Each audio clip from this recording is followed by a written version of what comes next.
At a park and ride on the outskirts of Salisbury. Salisbury.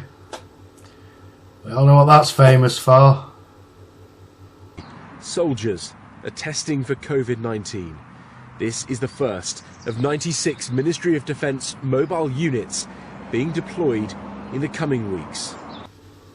So great news there, guys. The army are helping us out. They're testing us all for COVID-19. This is very much a soft sell of what's to come. Have a look at this.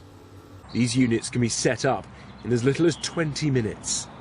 Those needing a test first check in with a soldier. They can be set up in as little as 20 minutes for soldiers to check you. Now, I warned you a few weeks ago about this, that it's not going to be medical people that are testing you for this virus.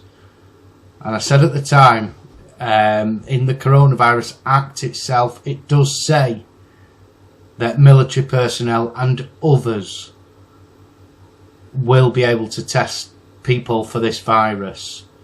This for me, this is soft selling the situation to us of, well, look, you know, soldiers are going to help us out and do this. And at the moment, the soldiers will be thinking, yeah, you know, like we're doing a good thing here. We're getting the testing done.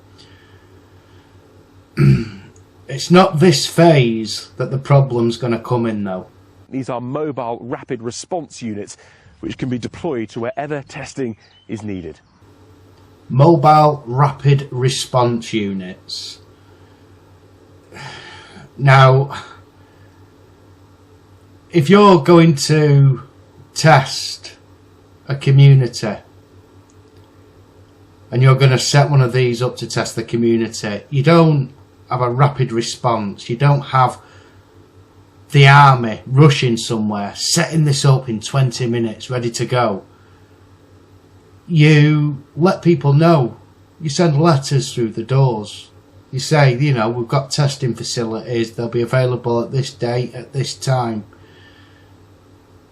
That's not the way they're doing this. They're setting this up and they're just getting it into the consciousness at the moment of people so that they see it this time and how it plays out now, and it won't look like a big deal. But this is phase one, and the problem comes for us all in phase two. Now what they're going to do, they're going to lift some of the lockdown restrictions. They're going to let a load of stores open up. They have already announced unofficially that this is going to happen, but tomorrow it will be announced, well, today when you're watching this, by Boris Johnson. He'll announce that they're going to start opening businesses up, but these businesses need to practice social distancing, all that palaver. Then they're going to do what they've done all the way through this. They're going to use fake figures to show that everybody's got this COVID-19. Whether they've got it or not, the tests, we know the tests are flawed. They've said that. They're going to come back and say that, and also anybody who dies of anything over the next few months, they'll still be marked up as COVID-19. And they're just going to keep these figures as high as they can. And that's when they'll bring in phase two. And I think that'll be towards the end of the year. I'm predicting October for the start of phase two, but they're going to be playing it through all the way through, even when they lift some of the restrictions and let us out for a little bit longer than we can currently come out. I'm not the only one who thinks that there's a phase one and a phase two. There's a fella you might have heard of. If you're watching on a desktop, you're probably using his software. And it's old Billy Goat Gates. Have a listen to what he's got to say on phase one. Well, the idea of a bioterrorist attack is kind of the nightmare scenario, because they're a pathogen with a high death rate would be picked. Now, the good news is, I'm not trying to depress you, most of the work we're going to do to be ready for pandemic 2, I call this pandemic 1. He calls this pandemic 1, and they're getting ready for pandemic 2. And rather worryingly, did you hear what he said at the start of that? A bioterrorist attack. I feel a huge false flag incident coming on. Again, I'm saying October this year. Be on the lookout for a huge false flag bioterrorist attack and ramping up.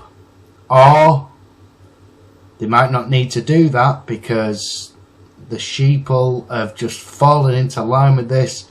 They may be able to do it without having to actually do anything like that. They can literally just fudge the figures and people will keep towing the line. I'm saying that I do see a lot of people, basically, they've had enough of this now. People are waking up to it and thinking, this is all a little bit over the top for what they're telling us. So people are slowly waking up. Now, if that happens, it's great because, you know, people are waking up. That's never a bad thing.